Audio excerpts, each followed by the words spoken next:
Whether it's meatless Mondays, that's a thing, or Beyond Burgers, there's a growing trend to eat more plants and try some substitutes. You know what, the Beyond Burgers are actually pretty good. All right, well, we asked Dr. Rupi to give us her take on the plant-based diet. Our focus for this segment of Ask Dr. Rupi has to do with the growing popularity of plant-based diets. It does certainly seem that there's a lot of hype about this right now, Dr. Rupi. There is, and for good reason. There's a lot of research that's being done, and there's evidence that supports that a plant-based diet can help improve your overall health condition and even potentially reverse chronic health disease issues. So I want to talk about what a plant-based diet actually is. When we talk about a plant-based diet, we're talking about whole foods, meaning foods that are not processed, that are plant-based. When we think about plant-based, we think veggies and fruits, but we oftentimes forget about beans, legumes, nuts, and even plant-based oils. And so those all fall under the plant-based umbrella. So oftentimes we think about plant-based being the equivalent to being vegetarian or being vegan, but this actually is not the case. Well, as people ask you questions about going plant-based, what are some common questions that keep coming up?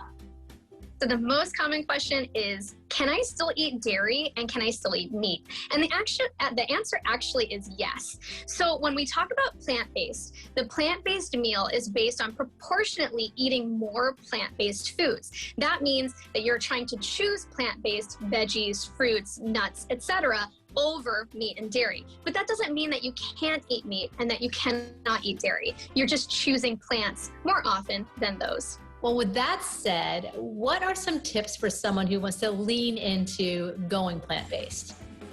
So I'm going to preface this with saying it's not necessarily easy. When we think about the all-American diet, we think about meats and dairy, oftentimes on a daily basis. You know, you think about having meatloaf for dinner or hitting a McDonald's and having a processed or meat and dairy based meal. So it can be fairly difficult, but one of the easiest things that you can do is to try to have one vegetarian or plant-based meal per week. So just start with that, something easy.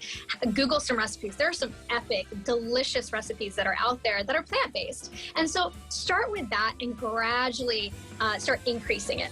Some things that you can do are choosing snacks that are healthy, like salsa, guacamole, hummus. These are all plant-based snacks that are fairly easy if you have in your refrigerator to choose over a processed food.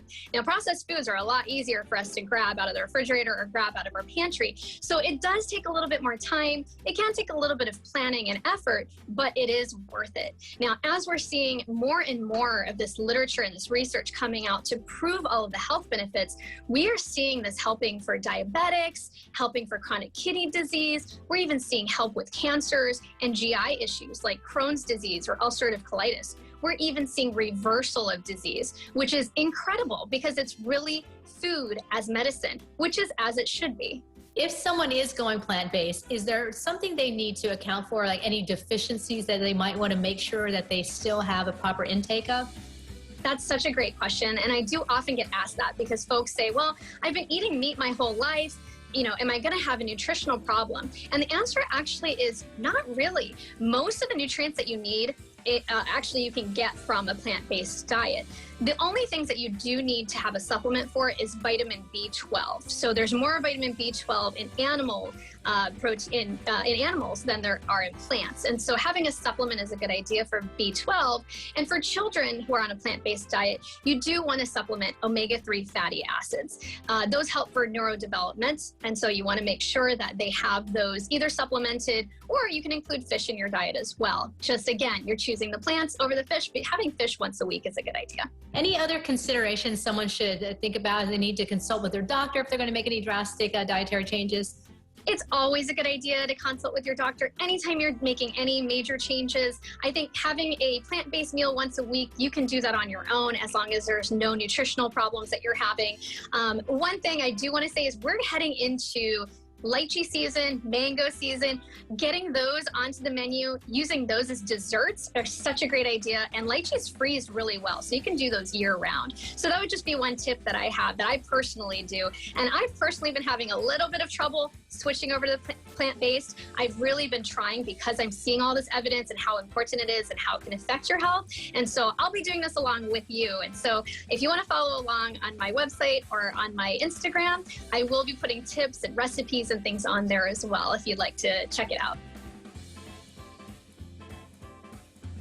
You know, there are some amazing meals, and we both leaned into it, tried some different things. The substitutes are getting better, and you can, like she says, try maybe one meal a week if it's something you're interested in seeing and seeing how you feel. I mean, working with Uncle Sam and the many different chefs that we get to do with Hawaii's Kitchen, it's like, it's so nice to be able to do like a tofu salad or a tofu poke. But I've been trying, and I need to try a little harder. But it's nice to know that Dr. Rupi's human as well, who's having trouble jumping over to the plant-based. So it's nice to know, but then she follows it up by, I'm doing it because I see all the research and the benefits. It definitely does show trends that it can help reverse a lot of problems too, food and medicine. So I'm going to start with the one meal a week. Try that. All right. You can join us. Well, after